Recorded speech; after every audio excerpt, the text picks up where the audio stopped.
Happy Wednesday. Welcome to the Good Morning Show. I am your host, Dr. Ashanta Wyatt.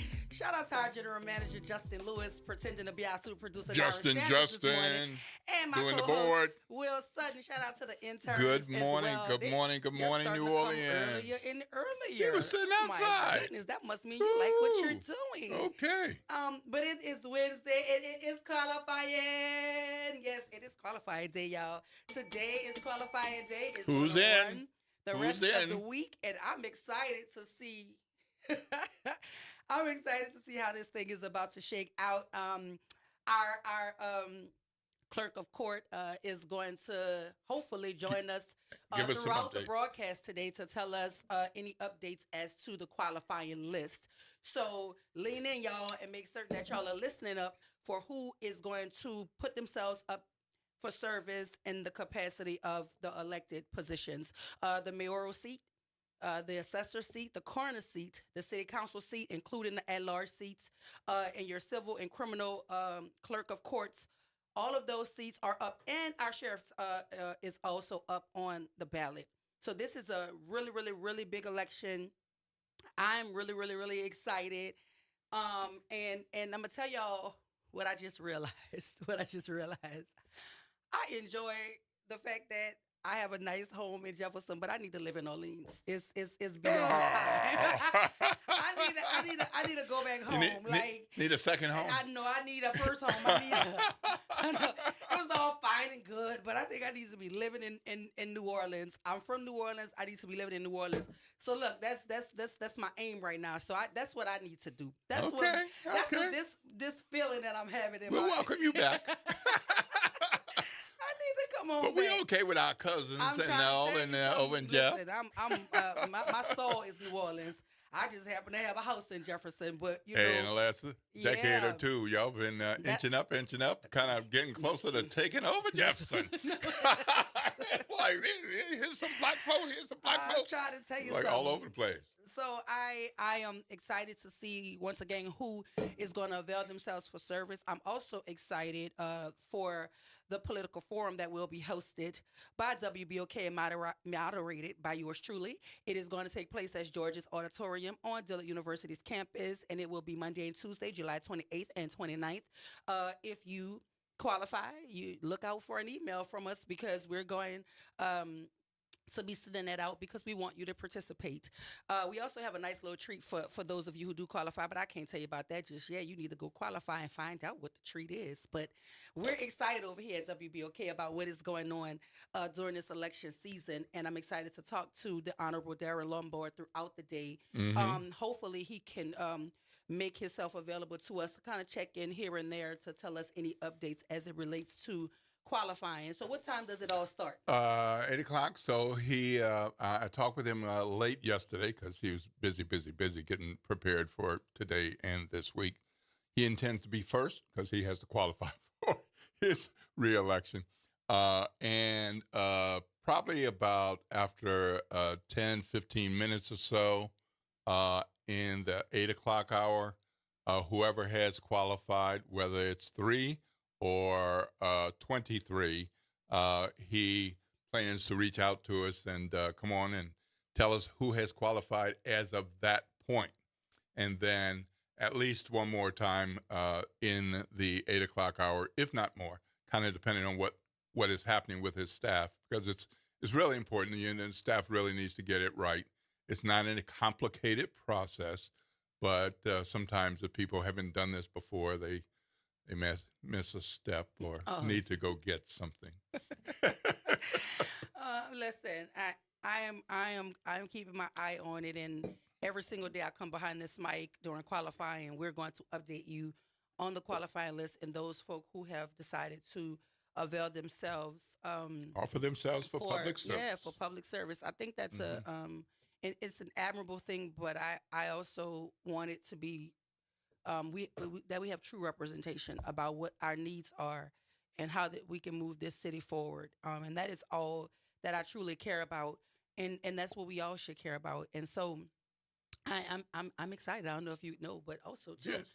if you're watching and you're like, oh, Doc look a little different this morning. Well, that's because I got caught, y'all, and I got to look like somebody that got I was it. about to say, I was like, That got a little sense. So I grew up this morning with the young man whose story I told you about yesterday. I'm actually um just very I don't know. I am very, very much locked in when it comes to our children and anything that I can do. If it's just putting my body in the room to make certain that they know that they're not alone and they're supported, I will do that. But I also want to give a huge, I want to tilt my hat and give a huge thank you to Attorney Ken Jones for stepping up and making certain that this baby's legal rights are also protected. And so this is why this station is so important. I don't think that if I had not shared the story on the air, that would have happened. And so I am grateful to the listening audience. I'm grateful to those of you who continue to listen and support, engage with the station, whether it's through the chat, whether it's calling, or whether it's just telling somebody to listen from 7 to 9 each and every morning. We appreciate you over here, and I can't thank you enough for supporting me as I try my best to support this child. And I'm doing all of that with my own personal struggles happening, my own family struggles are happening, and I'm trying to be everywhere all at once, and sometimes it's exhausting. Yes. You know. Yeah. Yep. And I get it, but let me just mention a name that person that you admire, and I heard her talk about doing the things that must be done, and getting the self-care, but not getting out of the fight. Jasmine Crockett. Oh, yeah, Hey, Congresswoman. Can't be letting it go all together because we need enough of us who do care to be in it. Yeah, and I keep my thoughts on her as well because I watch it, I can see how it's wearing on her, like just the continuous, because certain things, when they just don't make sense, I think they weigh on you heavier because it's like, how can you not see this? And what I've come to realize is folks see what we see. They're choosing not to focus on it, though. They're choosing to sidestep it because it's the easier thing to do. And I was talking to someone this morning who I have a great deal of respect for as well. Some of y'all be calling me early in the morning, texting me early. I guess they say she got to be up. Get ready to go to the station. But I was talking to somebody that I have a great deal of respect for this morning, and I was sharing that I no longer care to meet expertise, with somebody's opinion, especially when they want to be loud and wrong. If you want to be loud and wrong, all I can do is give you the information. It is up to you to figure out if it makes sense for your lived experience. But as for me and my lived experience, I talk about things that are rooted in the reality of my experiences in this space, meaning this city, in this state, in this country, and with the expertise of my background. I do have a terminal degree. I think that means something to people who understand what a terminal degree represents and how hard you have to work for it. And so for me, I tell everybody everywhere I go, Will Sutton, that my terminal degree is not just so that people can call me Dr. Wyatt. Like, you can literally call me Ashanta. That's my name. Yeah, right. I actually love my name. My mom gave me that name, right? That's my name. And Dr. Boyd was the first person that told me the difference between what my name is and who I am, right? And so you just have to be able to put folk in the boxes that they belong in. Or as my friend says, she likes to compartmentalize. That's the Cancer in her. She likes to compartmentalize. Well, I'm a Virgo and everything is fire and flames, and I'm trying to learn how to compartmentalize some things. So a terminal degree for me means representation for my community. That's what it means. That's the only reason I went after it. It was so that I can be more and do more as it relates to the educational outcomes for marginalized communities of children. It's why I wrote the dissertation that I wrote. It's why I read the books that I read. It's why I sit in the conferences that I sit in. It's not just so I could be in attendance. I'm in there trying to absorb information so I could continue to keep my knives sharp. Because even though I've been without a job for 7 years, I have not been out of the profession for 7 years. And that is why I can still have the conversations about it. And speaking of conversations, do you know the LEAP scores are in? Yes. The 2025 LEAP scores are in. And y'all want to know how Louisiana school did, or your district? Yeah, you can check that out. It's actually Patrick Wall for NOLA.com has an article that's out right now, and you can click the button and you can look at the what he's calling a mixed bag for Hmm. Louisiana students. I took a little glance at the at the data. You know what I'm saying? Hmm. And all I'm gonna say is I ain't picking no battles today with it. I am not. I am not fighting with nobody about nothing. Mm-mm. Not today. It's qualifying day, baby. I got my eyes on what's about to happen, election wise. And I'm not really going to fight about what the folk are saying that the children did. Um, because State Superintendent of Education Kay Brumley is quoted as saying this is sustained growth. Hmm. Sir, I don't mean to laugh at you, but you're funny. I really believe Saturday Night Live should do a real spoof on these folk who be coming out the side of their neck. The Pelican Institute for Public Policy, a conservative advocacy group, said in a statement that while the organization is encouraged to see improvements in grades 3 through 8, the decline in high school scores, reflecting the readiness of students who will soon transition to college and workplace, is concerning. The institute also pointed out that 35% of students in grades 3 through 12 met or exceeded the state target, which reflects no change from last year. Well, what's the sustained growth we talking about then? Like, Yeah. can you help me understand what the folk Hmm. talking about? 'Cause, I mean, what? I look. Shout out to the children, right? Because what I'm gonna say about y'all is this: I will never water down your effort and your tenacity to do the best in improbable situations. That's what I'm going to say about the children and the teachers who show up every single day trying to do what is best to ensure that our kids can read on grade level. And I talk to enough teachers every single day to understand the realities of this. And we have a host right here on WBOK who goes into the classroom every single day, and I get to see her data. Every Hmm. time she gets her data, she bring it to me. She like, Doc, you want to look at this? Yes, she know I want to look at it. Yes, I do. Hmm. Hmm. Um, because I think, Will, part of the misinformation and the part of the confusion on the parts of parents is if you see these nice graphs, if they're telling you all of these numbers and they put the right words together, it makes you believe that your babies are doing better than what your babies are doing. And that's what I think the true the sadness is in the story, because it says math gains and some reading declines. This year's math scores were a bright spot for elementary and middle school students. The share of third and fourth graders reaching mastery grew by 1 percentage point, while the percentage of sixth, seventh, and eighth grade students hitting that mark increased by 3 points. Only fifth graders saw a decline, with the mastery rate dropping 2 percentage points. The English results were more mixed, with two grades making gains. Fourth graders improved by 2 percentage points, and sixth graders grew by 1 point, while several grades saw slight declines. Now, also, a lot of folk don't even understand percentage points, right? They don't understand what that means in terms of actual numbers. And Hmm. this is why being able to talk to somebody who knows how to read data, how to aggregate the data, right? How to make the data make sense in terms of what does that mean for my child? Because that's all parents want to know. Hmm. Nobody wants to hear about all of this. Well, what does that mean for my children, right? And that's what they oftentimes want to know. Well, according to the state, um, the state superintendent, he says is sustained growth. I mean, Yeah. even Well, you get to define what is sustained growth. Sustained growth from month to month or year to year, or well, that's so why I say they like to string the they that's like to right. string the So words together, and they yeah. don't want you to really understand what does that mean for my child. Well, we have somebody on the phone that may be able to help us talk about it. Talk about it, huh? Good morning, Kimber. Welcome to the Good Morning Show. Hey.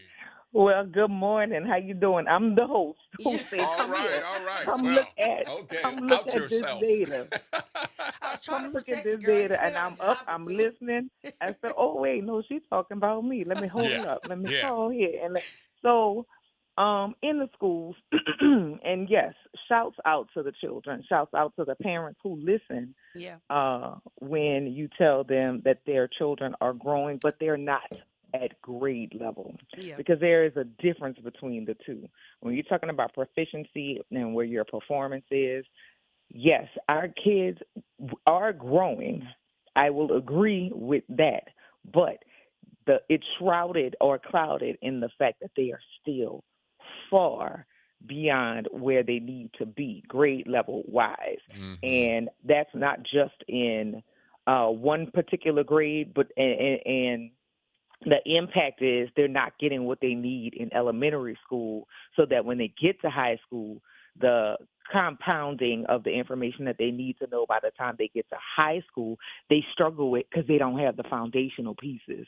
And the fight wasn't hard enough in elementary school because some leaders, want to brag about how far the children have grown without knuckling down to make sure that they are where they need to be, so that when they get to the next place, they can excel. Everything needs to be concrete and like solid before they go into middle school, because that's when abstract things and your thinking and processing, where you're expected to do it on your own, with some guidance, but with less guidance. But if you keep sliding them through, they don't have what they need in second grade, or they'll catch it in third grade. No, they won't. And they continue to go on with this wobbly foundation that by the time they get to sixth, seventh, and eighth grade, and you're trying to teach them about concepts that they need to analyze across the board, they sitting at you looking at you like a confused dog because they don't know what you're talking about, because they missed the point with the concrete pieces of it. So I'm glad that you said that, yes, the graphs and the colors and all of these other things is distracting for people who don't understand what those things mean. Just like when they sent the elite scores home. Parents, I got the elite scores, but did you look at it and what it said? Yeah. Because unsatisfactory, approaching basic, your baby is not, they're not on grade level. They're not where they need to be. If they are not in the very least basic, and I mean just the very least at basic, your child needs some support. And wanting your kid to go on because you want them to keep up with their peers due to age, I'm telling you they're going to struggle. And many other schools, unfortunately, there's no coming to the table of saying, how do we fix it and catch them up? They just sliding your kids through. So ask the educator who knows. Thank you for giving me my time this morning. I'll see you in a little bit, but for sure. Appreciate All right, have a good one. Thank you. Listen, you. And I mean, I think it's important to also understand the conversation as it relates to that, and we're going to keep talking about it. We have to go to break, but I'm going to give you those numbers, and I want folks to understand that if I'm just talking mastery, and mastery is at 30%. Ask yourself about the other 70% and what they're doing, right? Because if only 30% of children are mastering geometry in high school, that means 70% of them are doing something other than mastering it. And those are the babies that we're concerned about, because that is the majority of the children who are struggling, right? And I'm going to give you those numbers. I'm going to tell you what they all mean. Y'all stay with us right here, WBOK 1230 AM, what New Orleans is talking about. All day long.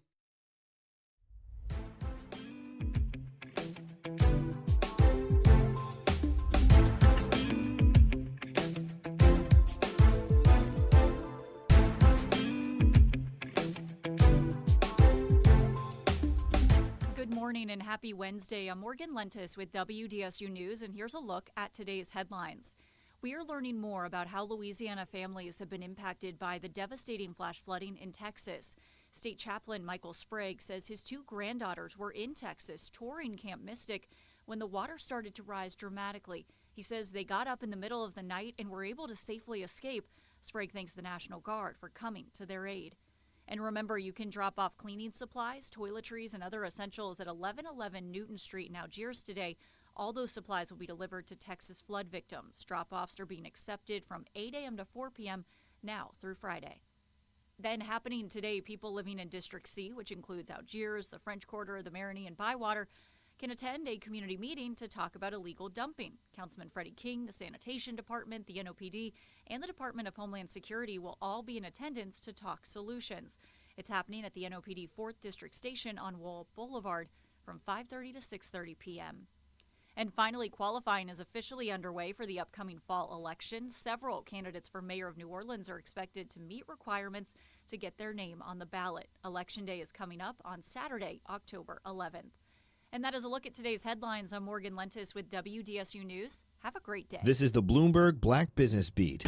Damon John founded FUBU back in 1992 and used that as a springboard into a highly successful career as an entrepreneur. But today's retail climate is a lot different. Speaking to Bloomberg at the Uncharted Annual Summit, John talked about one big innovation in retail: live selling. There's an app called Whatnot, right? And people have 20-second auctions for one little device, or let's say a makeup, sells for about $12. Now, they can do this 3 separate times in 1 minute, right? So they make a profit about $4 every time they sell it. So now all of a sudden, $12 a minute. You times that, because now they have friends coming on everything. You times that by 16 hours a day. John is confident that people could continue to make new companies like FUBU today, but he thinks innovations like live selling might replace more traditional retail models for future entrepreneurs. I'm Bloomberg's Justin Milliner on the Black Business Beat. Working as a dedicated Fidelity advisor, I always ask, what's important to you? I'll look at those priorities and goals alongside your full financial picture to build a comprehensive plan designed to help grow and protect your wealth. With proactive portfolio insights and an eye on taxes, I'm here to help you make the most of your money. I'm Laura Maxwell, and I'm a dedicated Fidelity advisor. Learn more at fidelity.com/wealth. Investment minimums apply. Fidelity Brokerage Services, LLC, member NYSE, SIPC. What was that? That is business phone bliss with the Ooma Cloud Phone System. It handles all our voice, video, and messaging needs. You sound very calm. I am. Ooma has everything I need to run my business more efficiently, like virtual receptionist, call routing, and video conferencing. And it starts at just $19.95 per month per user, plus taxes and fees. Ooma. Nice. Find your business comm at ooma.com/radio. Hey, WBOK 1230 family. This is Angie from the Sincerely Angie podcast. Make sure you're tuning in every Saturday, 9 a.m. to 10 a.m. to Conversations with Ron Richardson, where the conversations are all the way live and informative. Conversations with Ron Richardson every Saturday on WBOK 1230 AM. The National World War II Museum, located in the Warehouse District of New Orleans. The National World War II Museum tells the story of America's experience in the war that changed the world, why it was fought, how it was won, and what it means today. Visit them online at www.nationalww2museum.org for time tickets and safety information. Hey, New Orleans, look for important changes to your natural gas service. This summer, Delta Utilities takes over for Entergy Gas with a Louisiana-born, Louisiana-based approach to safe, clean, reliable natural gas. No interruptions or rate changes due to the transition, just dependable service and modernized technology to keep you running smoothly.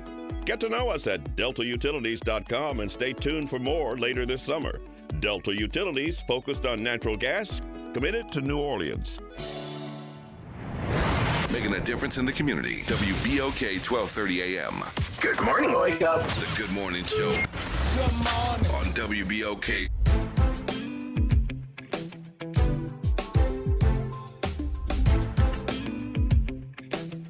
And we are back. Welcome back to the Good Morning Show. Happy Wednesday. Happy qualifying day. Happy hump day.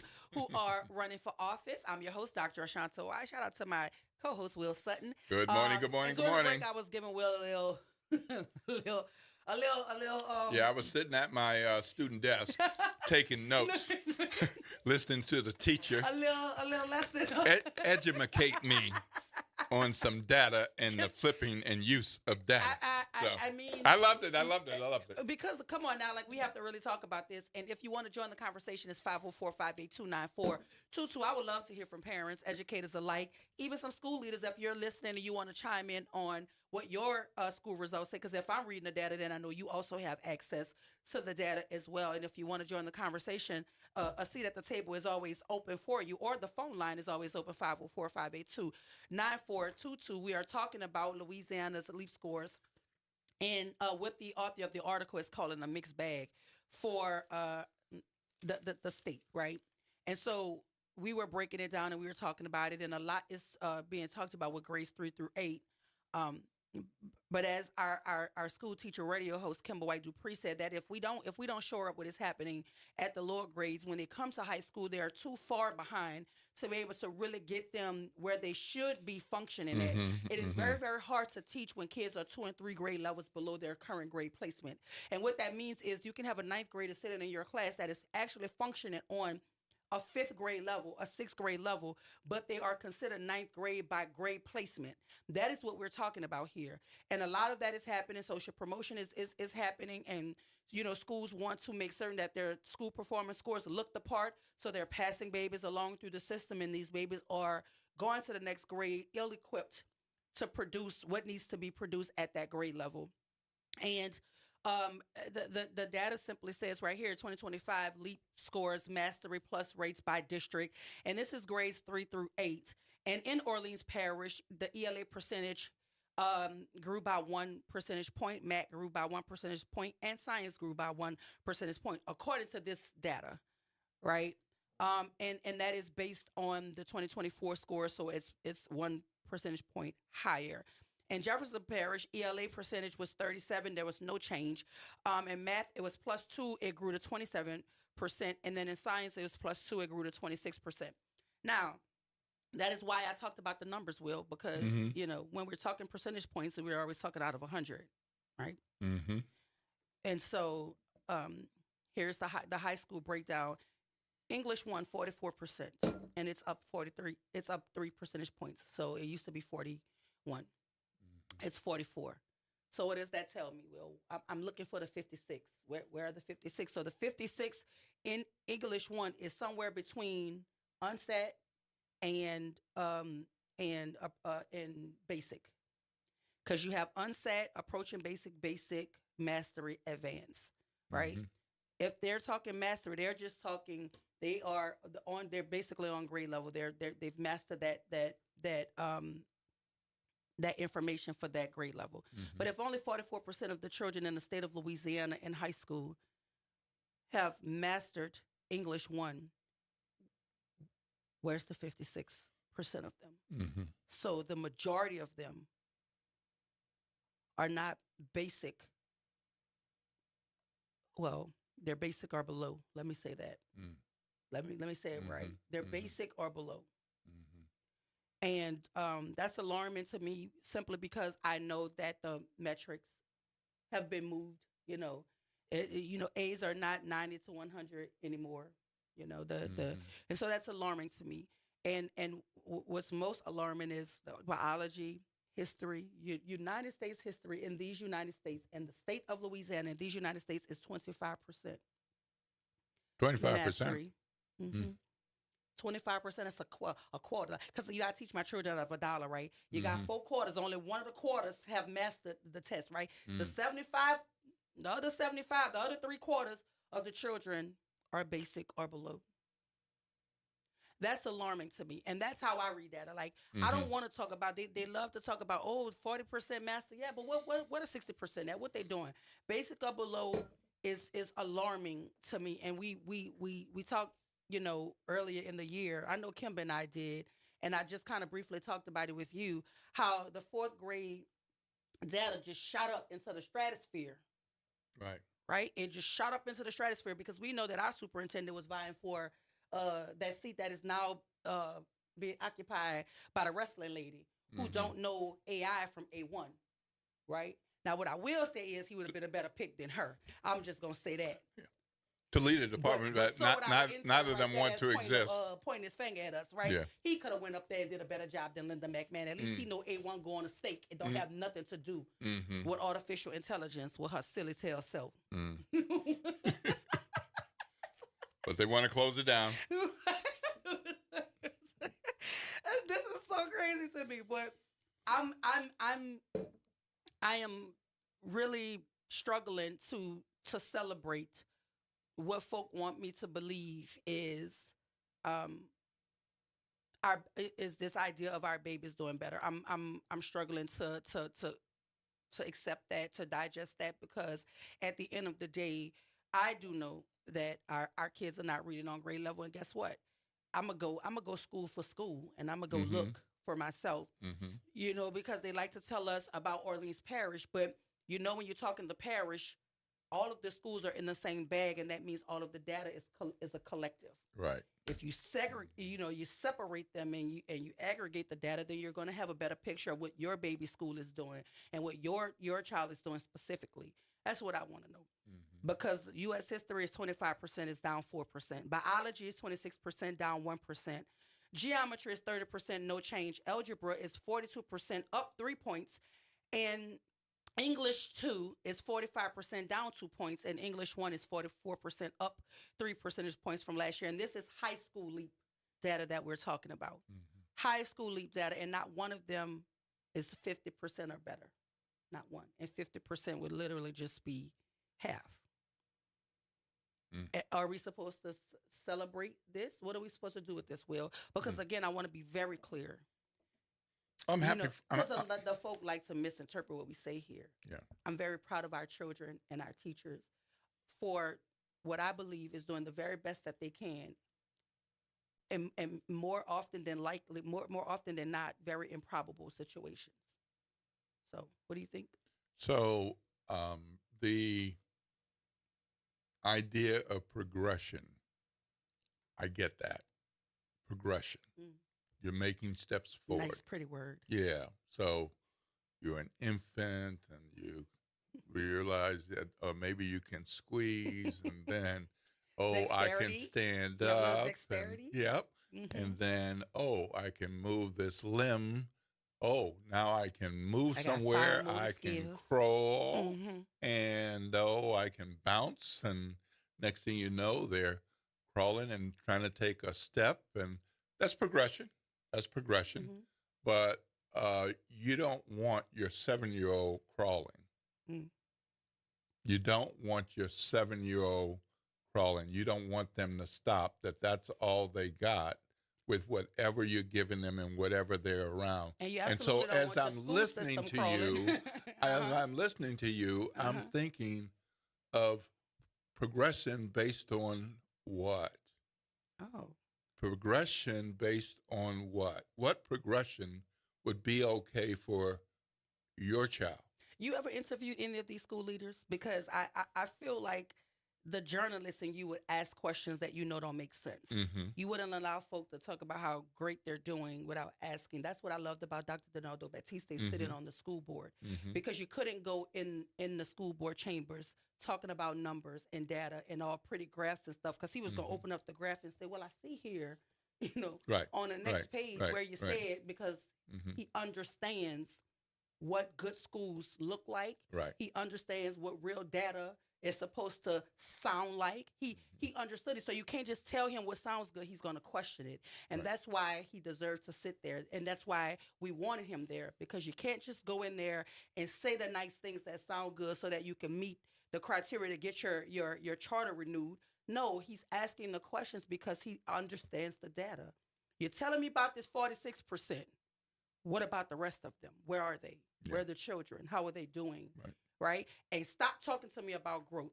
I wonder if any journalist is going to ask them, how many children are proficient? And that's what they're going to tell you about those mastery scores. They're going to say, well, the mastery reflects the proficiency. Well, if the mastery reflects the proficiency, then in geometry, only 30% of them are proficient. Where's the 70? How are they operating? Right?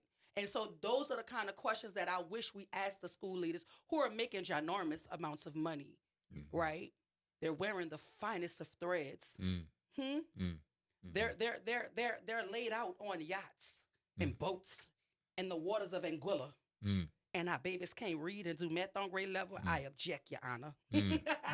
Robert Calhoun, welcome to the Good Morning Show. Good morning. How are we this morning? I'm great. How are you? Good morning, bro, Calhoun. I'm hanging in here. Look, let me ask you a question. Yes. It seems like this is a setup for failure. They're saying that we at this point, and we're doing well, like you said, with 7 out of 10 children. When the actuality, we got 3 out of 10. Because as I'm understanding, they are going to start changing the scoring of the way they evaluate these numbers, right? Yes. In other words, where it was to be A school, you had to be from 125 to 150, something like that. Yeah. So now they're lowering it back down. A will now be a 92 to 100. So does that mean that now with this re-evaluation process, changing these numbers around, are we going to have more and more failed schools? Yes. Are we going to have more and more closed schools? Because again, I'm going back to that. They closed MLK High School when it was a D school, based on whatever criteria they use. So now have we opened up the door to close more and more schools based on the fact that these schools will now become failing schools? Because they, like as you're saying, they took the progress of a few, but not overall what is really happening in our school and the preparing of our children for futuristic jobs. Yeah. Because if they can't read on grade level, what will they be able to do? With technology and all of this moving forward, what will our children be qualified for the coming world as to what they will be able to do in it? Is Louisiana the worst educational state in the country? That's just a few questions I got. I like to know that. I appreciate your Rev. Thank you so much. I think you're on point, Reverend Calhoun. I think you're on point because we're going to love the babies anyway. Yeah. But we want the best for them as they progress from age to age to age to age to the point of being young adults and working, doing something. But what can you do with which skills that you gained? And if you graduate from high school with a fourth grade education, that's not going to get you as far because you get into the work, not the workplace. You get into that stretch where you're being evaluated for a job, and then they realize I can't have you on the cashier, on the counter as a cashier because God forbid you can't the power count. Go out and you gotta manually tell me how much change I get back. That's because a problem. you can't do that. Or even if you say, I'm going to go into coding, okay, that's great. And a number of people are making careers at it and making some good money. But if you can't read the manual to know what to code, how to code it, and get better and better and faster at it, that's a problem. And that's another area where you won't be able to walk down that path. And I want you to give me your reaction to this. It says, Louisiana students are still performing better than they were during the early days of the pandemic, with grades 3 through 8 improving by 5 percentage points across all subjects since 2021, with high schoolers improving by 3 points. This is sustained growth, State Superintendent of Education Kay Brumley said in an interview. We are pleased with the progress, but not satisfied knowing that we can still do better. That's the middle of the article. At the very bottom of the article, he said,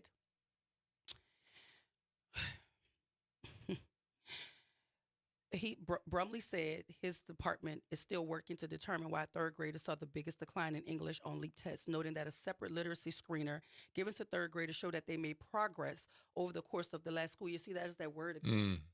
And see, this is what I asked you for your opinion, Will, because he said it's sustained growth in the middle of the paragraph, right? And at the very bottom, he says, there is some plateau there.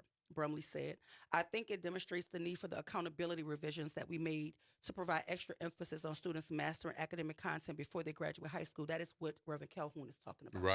Right. So let's not pretend like the revisions that you're talking about, you're trying to take us closer back to what the benchmark for mastery was prior to y'all changing the formula to make more schools seem like they were doing better than what they were, right?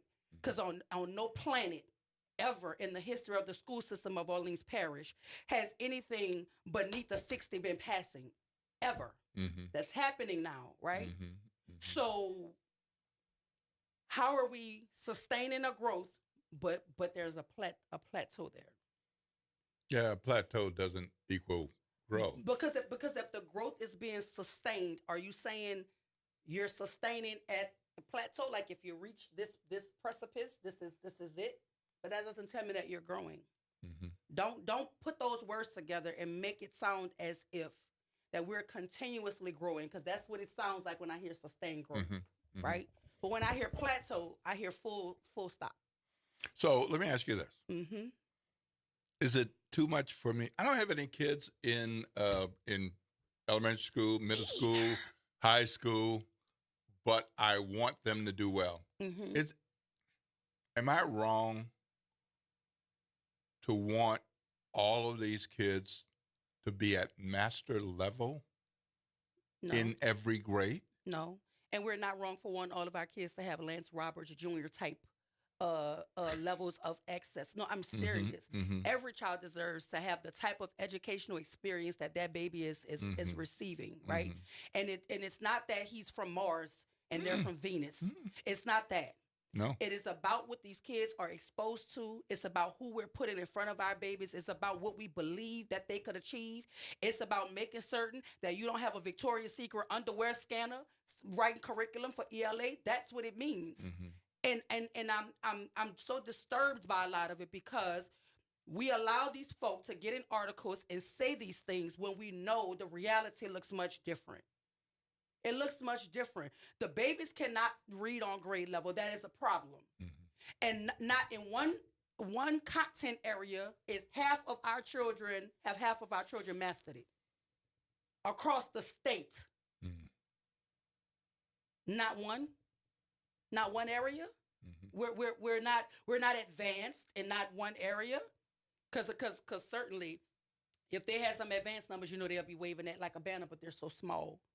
They're not significant enough to talk about. So that's why you tell us, the highest content area was English 2 at 45%, and they dropped 2 points. We were 47 last year in English 2.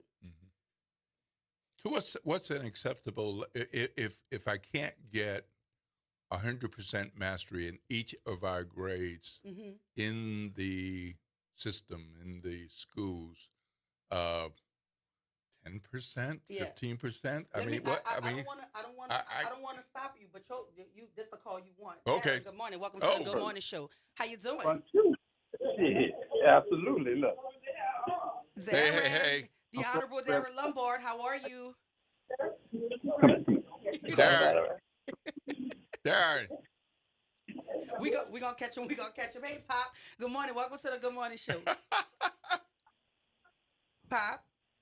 Pop Jones, okay. How you doing? I'm doing well, Dr. Wise and Will Sutton. Hey, good morning. Look, this is what I wanted to say. I'm an old person. And I could remember when I was 11 years old, I had a delivery job. And I had good teachers. But my mother was the one, she was the force. I could count as well as a high school student. And yet, I saw children go to the store and put the money up on a counter and let the grocery man pick the money out. What you think about that? Listen, I'm with you, Pop. I'm right here with you. Like, this is all I want for our babies, is to make it make sense, right? We shouldn't be confusion. It should make sense. There should be no confusion. You see, I get my mother made sure that I don't care what the teachers was teaching me, she made sure I could count and read. See, that was the key. My mother. Yeah. Shout out to your mama. Well, look, Pop, thank you very much. I thank you and I appreciate you. Have a good one. All right, I appreciate y'all. All right, honey. Look, Darren, I'm going to catch you on the other side of the break, because we absolutely want to hear from you. We have to go to break, but when we come back, we'll hear from the Honorable Darren Lombard as it relates to qualifying day, y'all. It's qualifying day. It will run the rest of the week, and we will hear from our clerk of courts as this process progresses throughout the week. Y'all stay with us right here, WBOK 1230 AM, what New Orleans is talking about. All day long.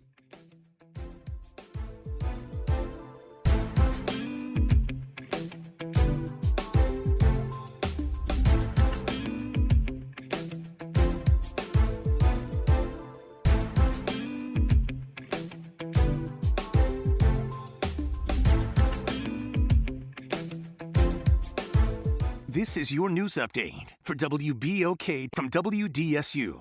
For all your news and weather, watch WDSU News, New Orleans' leader in live, local, late-breaking news. Today at noon and 4 p.m. The New Orleans Jazz and Heritage Foundation is the nonprofit organization that owns the New Orleans Jazz and Heritage Festival, presented by Shell. With the funds generated from Jazz Fest, the foundation invests in Louisiana communities through economic development, cultural enrichment, and free educational programs. To learn more about the New Orleans Jazz and Heritage Foundation, please visit us at www.jazzandheritage.org. Switching to Progressive is a game-winning call. And that reminds us of other game-winning calls in the history of sports. It was a doubleheader in August and really hot inside the concession stand. So instead of waiting for people to come to me, I figured I'd walk around yelling, "Hot dogs here!" And that's how I became the first hot dog vendor in sports. Okay, not really a game-winning call, but it was a good call. You can make one too. Switch to Progressive and you could save hundreds. Progressive Casualty Insurance Company and affiliates, not available in all states. Good morning, Wake Up. The Good Morning Show. Good morning. On WBOK.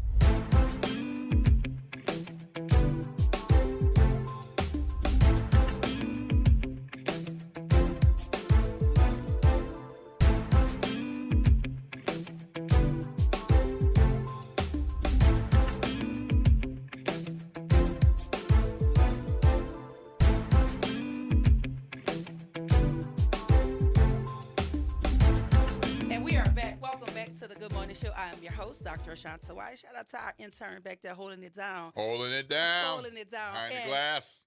Yeah, and my co-host, Will Sutton. Right now, good morning. Jump into conversation with the Honorable Darren Lombard as it relates to qualifying day. As y'all know, qualifying has started today. It will run the rest of the week. For those of you who are availing yourself of public service, this is your week. Good morning, Darren. Welcome to the Good Morning Show. Good morning. How are y'all? Fabulous. How you doing? So today is qualifying day. And Will, how y'all making out? We're doing fine. We're excited about today. We're probably doing better than you because it's busy over there. Yeah, I know you're going to have a lot going on. But can you appreciate your calling in. Before we get to candidates filing and qualifying, can you give us an overview of what does it mean to qualify? And what does a candidate have to do when they come to your office? What do they have to do? Do they have to bring a satchel of papers or just a driver's license, or you have to look them up in the to see if they're a voter? What has to happen? So the process is that you come in as a candidate. You come in with your ID, whether it be a driver's license or a state ID. You sit down, you pay your fee, and then you tell them what office you're qualifying for, and then they go through the paperwork with the Secretary of State's office and on the system and put you into the system, and that's pretty much it. It's a pretty simple process. And is the fee the same for each office, or? No, it is not, sir. Give us an idea of the different fees. Not going through every office, but just to kind of give us an idea. So the mayor's race is $700. The clerk's races are $450. So it gets progressively, it changes progressively depending on the race and how the Secretary of State determines the fees. Okay. So it like for instance, the mayor is $750, sheriff is $450, the assessor is $450, coroner is $450, the clerks of court are $450. Council at large or council seats are $750. So you said $750 for council at large? Yes. I'm sorry? You said $750 for council at large, right? Yeah, all the council seats are $750. Oh, okay. Mm-hmm. All right. So, and of course, that's determined by the legislature and the Secretary of State. And as they come in, is somebody looking them up to make sure they are a registered voter as opposed to living in Jackson, Mississippi and coming over to run over here? I know that answer. Yeah, they go through that in the system. There's a system called Aaron, and it has all of your information. It tells us where your address is, whether or not you're a voter in the parish, and all that kind of stuff. So it's pretty thorough. So you have to rely on the records available to you? Is that what you're saying? Yeah, absolutely. So Okay. in other words, he got to We make rely no on determinations he have to rely on the determinations people on our saying own. where they say they live. Yeah, that's Okay. That's what it is. Uh-huh. Okay. All right. Okay. So this is a big fall election, so I'm expecting quite a number of people. What are you expecting to happen when y'all open the doors for qualifying to start? Well, usually what happens is we have the early birds who rush in. They want to be first, they want to be early. Then later during the day, it'll kind of taper down. Then Wednesday, the middle day, Thursday, I should say, is usually a little bit slower. And then Friday, it kind of picks up as the day goes along. So people kind of filter in. So we should have a good crowd early this morning, and we'll have some news, some information to share with you. Okay, I can't wait to talk to you after 8:00. So the next time you ring my phone, I'm gonna be excited to hear what you have to say. Because I feel like you fed us an appetizer just now. When you call it next time, I'm gonna actually be eating the main course. I'm looking forward to our conversation. Significant information. Thank you so much. We appreciate you. Have a blessed appreciate y'all too. I'll talk to you soon. Okay. All right. Have Thanks. Bye-bye. All right. Bye-bye. Look, it's crazy. Hey, Leon, welcome to the Good Morning Show. Leon, are you there? Oh, yes, I'm here. Thank you for taking my call. How you doing, Doc? I'm great. How you How doing? Are you? A beautiful person here. Look here. I just call it like I see it. Mm-hmm. You said an F is an F. All I know is I still got people that work at Delgado, and they say they frauding our kids in them slaughter schools. Mm-hmm. And not just them slaughter schools on Arlene Parish, Jefferson Parish too. Mm-hmm. And I'm going to tell y'all, if you ever in your mind think that a F, and they saying it's progress because they made a 52 and a 2 points higher, and that's success, lost your mind. Yeah. They've been pulling them games over. They use terminology to keep y'all twisted. We're going to stop. But I'm going to leave you with this here. Queen, you remember we exposed them over there in JP? Yes. About Helen Cox? Yes. Ride by Helen Cox and see what a military school is, and look what they're building over. You tell me how that makes sense. I drive past it all the time. I live in the area. I drive past it all the time. How you got an elementary school in Woodland West in the neighborhood? Mm-hmm. That shows success. But you're building a charter elementary school right there on the corner, right there on the corner where Helen Cox was. They lie so much, but they've been exposed. That's why I want them not in there today. Yeah. We're going to I'll call his name, Mr. Shepard. Make the phone call to the doc. You ain't going to make it. Explain that one. Explain that one. Leon. We ain't done. I just stepped back from a lot of other groups because I'm going to focus down on our children, Queen, like I used to do. Mm-hmm. But Mama D, I said, you know what? I'm stop losing myself. I'm going to focus on what I need to be focused on and exposing this system and getting rid of this fake, I can't say the 3-letter words, system.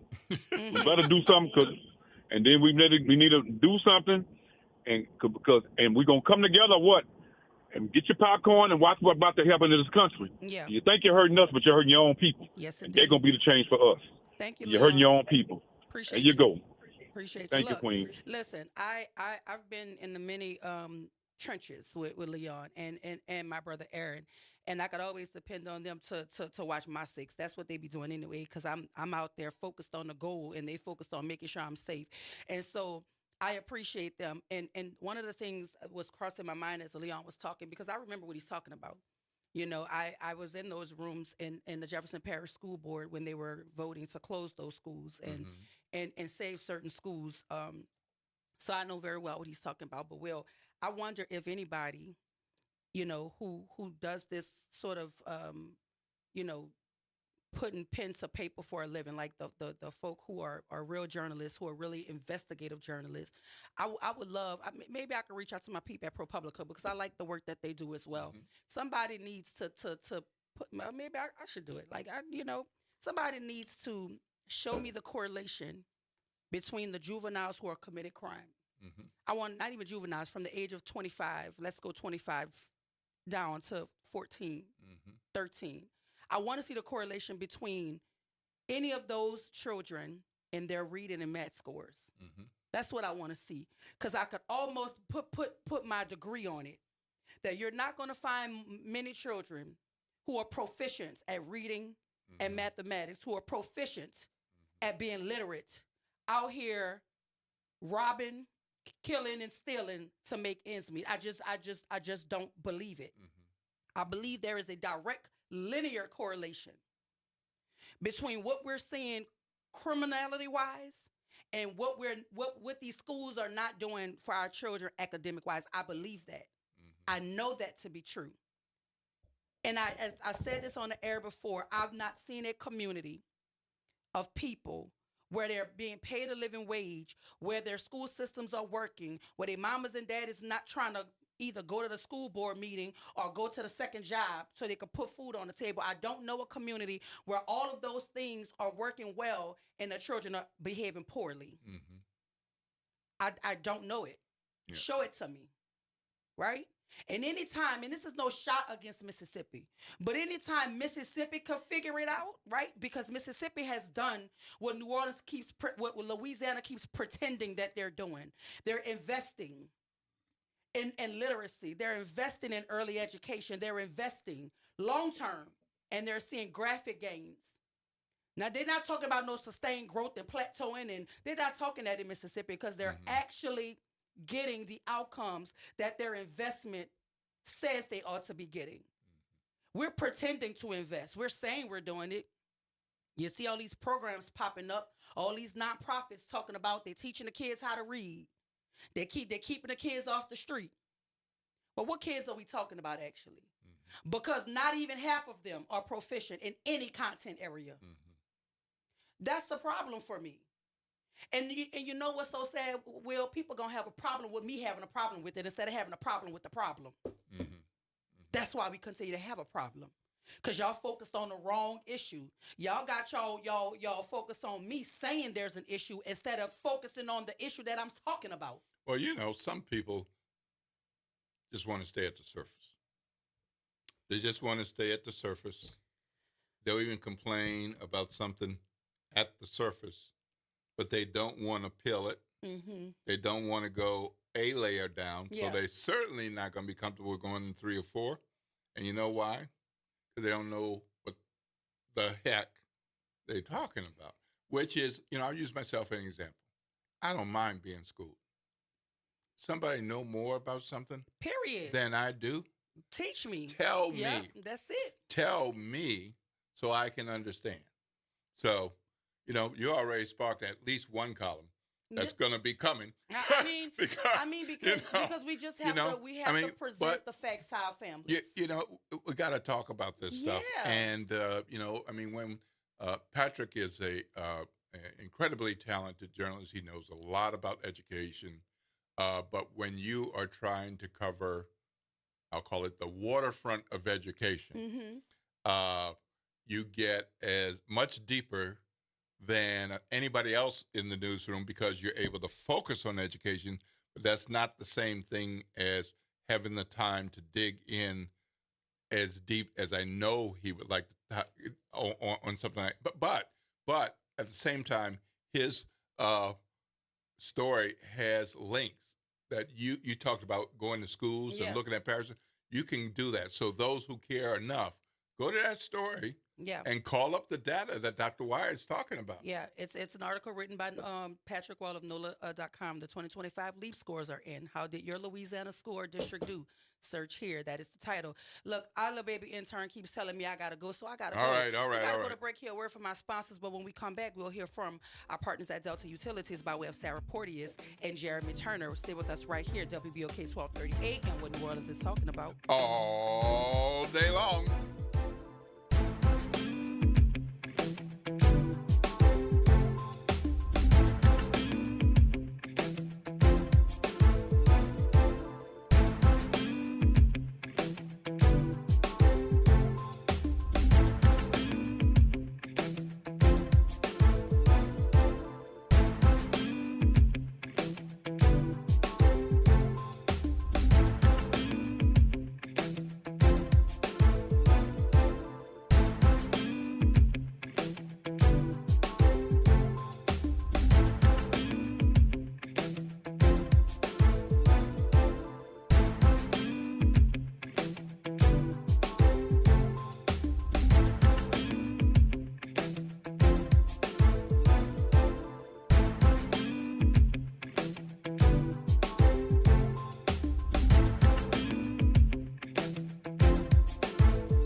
WBOK New Orleans.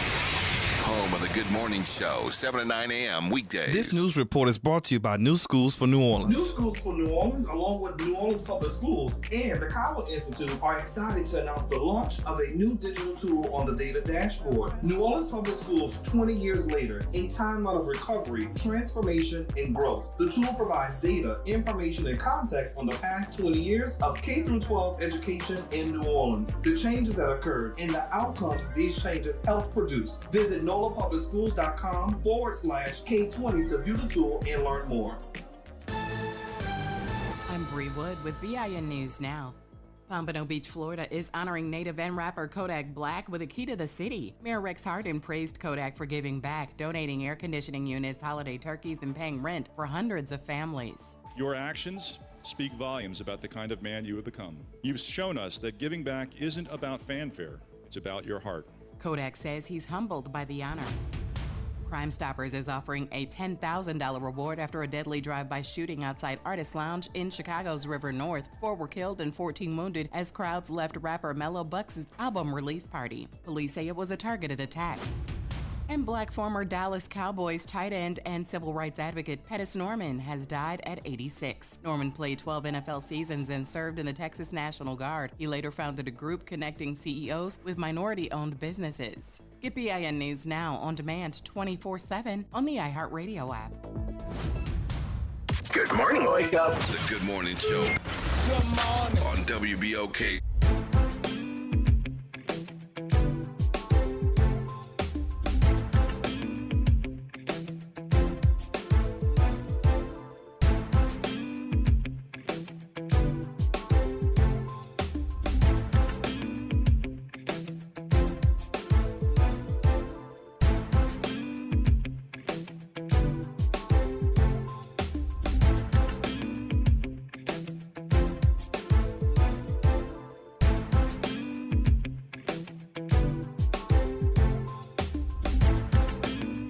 And we are back. Happy Wednesday. Welcome back to the Good Morning Show. I am your host, Dr. Rashad Sawai. Shout out to my baby intern back there, holding it down for my Mr. producer. Dennis. Yeah, how you doing? Doing the things. And my co-host, Will Sutton. Good morning, New Orleans. And right now, we're getting ready to jump into conversation with our partners over at Delta Utilities. Miss Sarah Porteous, that's our everyday. Every time we know Delta's coming, we know Sarah's here. But the surprise is who she's bringing with her. And today she has Mr. Jeremy Turner, the Chief Administrative Officer. Welcome to the Good Morning Show, Jeremy. Thank you both. Welcome. Welcome to New Orleans. So are you from New Orleans? I'm from Baton Rouge. Welcome to New Orleans. Thank you. Out of up the road Cummings. That's right. Yeah. Well, I'm glad to be here. It's great. I love it. Yeah. You've been here plenty of times. A You're lot. from Baton Rouge. I went to school at Nichols, so I was in New Orleans. Yeah. All the time. Yeah. Athlete? Any sports? No. I mean, not in high school, but not after that. Okay. So. Well, you should play that. That's right. Soccer? Yeah. What you believe? Basketball. You was a little shooting guard. I was a little forward, a little shooting guard. Well, welcome to the Good Morning Show. Thank we you. try to do that so you can Absolutely. You can know you're in good company. We're with friends this morning. Yes, we're friends here. So tell us about your role. Are you new to Delta Utilities? I mean, we're new to the industry. So I am. So I was part of Delta Utilities right when we started the business. So Okay. I, with Bernhard Capital, our partners at Bernhard Capital, I joined early on and essentially started the vision of what we were trying to build here at Delta. One of them was being a customer-friendly, simplistic utility, easy to do business with, reliable, safe, and set out about a year ago. Moved to New Orleans, packed up, came down the road, and started about a year ago. But my background, I've been in Baton Rouge my whole life. Grew up in Baton Rouge and worked for many businesses in Baton Rouge. So Louisiana boy forever. Yeah, it's something about Louisiana folk. We just understand each other, differently than the rest of the world. Like there's a little trend going on TikTok. I don't know if you're on TikTok. I just got on TikTok. I'm not on TikTok. TikTok will teach you something. You gotta get on TikTok. And then okay, I'm going to tell you a secret. Are you on TikTok, Will? Are you a secret TikToker, Will? I'm a stalker. I'm a stalker. I was like, what are they doing? I can't. You had to know. You had to know. I can't do it, but, so every other week. So it's not like a daily or even weekly. Every other week or so, What are they doing now? I decided I had to go look. I'm gonna tell you a quick fun story. I didn't know anything about TikTok, and I was in bed laying down, and one of my athletes called. I used to coach volleyball and basketball, and she said, "Coach, you're viral on TikTok." I said, "Girl, I don't even have a TikTok." She said, "You might not have a TikTok, but you're going viral on TikTok." That was the day I got TikTok because I wanted to see what was happening. But I spoke at the city council meeting and it went viral. And the kids, my baby saw me and they were like, "You're viral on TikTok." So you have to get on TikTok. So you can go. I have to. Yeah, I need to do it. I'm making a note. We're gonna get on TikTok. You need a TikTok. Right. I'm telling you. I think we're everywhere but TikTok. We are everywhere but TikTok. If you want real time feedback on what you need to get on TikTok. Well, they say that's where most of the news comes from That's these days. Well, Yes. you know, one of the Yes. things that happened just in the last few years, talking about traditional legacy media, the Washington Post has a staffer. His job is to be on TikTok. That's where you find the stories. It's extremely prevalent for the times, and you can do so much like instantaneously. Right. You can stitch videos. You can react to videos, and I mean, if you want the instantaneous feedback, you need to be on TikTok. So just Absolutely. put that in your That's definitely one on the list. Yeah. One on the list. The, But I do the know growing that- customer base. Yes. But I do know as of July 1, Delta Utilities took over, and we are now at the 9th. Can you talk to us about any new happenings since July 1? Sure. No, I think it's been a great start to the new company. Like any brand new company, we've had a few bumps in the very early days, mostly new employees. We've hired over 200, we'll be hiring over 200 people. We're about 110 right now in. So lots of new employees, first time on the phones and customer service. And so like anything, there were initially a little bit of bumps, people nervous. But I think if you look at our data, we've answered over 4,000 calls in the last 4 days. Stats are improving. Our folks are motivated. They're excited. Our technology seems to be working as designed, and it's very easy to sign up. Our adoption of our tools and how to pay your bills are very easy, and customers will start seeing new bills come in the mail in the next couple days. Our first bills dropped this week, so there'll be a huge push on our side to make sure folks are informed on how to pay your bill, answer any questions, and I think we're ready to take that next step in the transition, and so far so good. So you were one of the first 3, 4, 5, 6 people at the table able to utter the words Delta Utilities. Yes. But when you hire that many people to a company that didn't exist, are they getting used to saying the words Delta Utilities? I think so. I think they're very excited. I mean, the energy at the company, I'll let Sarah mention, it's incredible. I mean, people are excited. They love the mission. I think people like being part of something that's transformational for our city, and this was a real opportunity to do that. So Jeremy's exactly right. We have a lot of fun at the office. Obviously, it's really challenging to start something new, but we're having a lot of fun. Yeah, that's great. So you just talked about community. Can you talk to us about what Delta Utilities is bringing to the community? Because I know that there's a real push for you guys to be deeply embedded into the New Orleans community. Can you talk to us about that? Yeah, I mean, the first thing I would say, we wanted to make sure that this transition was as seamless as possible for customers. And part of that was their service transferring over automatically, which happened when the sale happened on July 1st. The other thing that makes this seamless is that the 200 employees that were working for Energy Gas, they've come over and they're continuing their roles with Delta Utilities. So all the service techs that people are used to seeing come out to their homes, they're still doing the same thing as part of Delta Utilities. And in addition to that, I think, we really have the mindset we want to be a true community partner, and we're doing that in a number of ways. We are sponsoring events. We have partnerships with French Quarter Fest, Satchmo Fest, which is definitely one of my favorites. I love the fact that it's a free festival and people can come out and enjoy it. And then we're also starting a foundation, which we've talked about before on the show. And we're going to be rolling that out later this year. And that will allow us to support initiatives that are important, to people here in New Orleans. So we're very excited about that. And as the Chief Administrative Officer, I don't know if you can tell us, but can you touch on how customers can pay their bills? Because I do know that there are in-person options for the folk who are not technologically as savvy as we may be. But what are the different ways folk can pay their bills? Sure. So first option, online, and we've got a pretty simplistic online feature that's very easy, but we've also got, by mail, by phone, and then we've got 2 care centers here in New Orleans that we've opened up, one off of Canal Street, co-located with the existing Entergy Pay Center, And on the West Bank, we've partnered with Liberty Bank. I don't know the address. 3535 General de Gaulle. And it's great. And we just opened it up. We have 3 very happy, smiling people ready for customers to come in and visit. And we have also probably over 200 or so pay centers that you can find on our website that allow you to go into like a Walmart or a gas station and pay your bill in cash or by check or money order.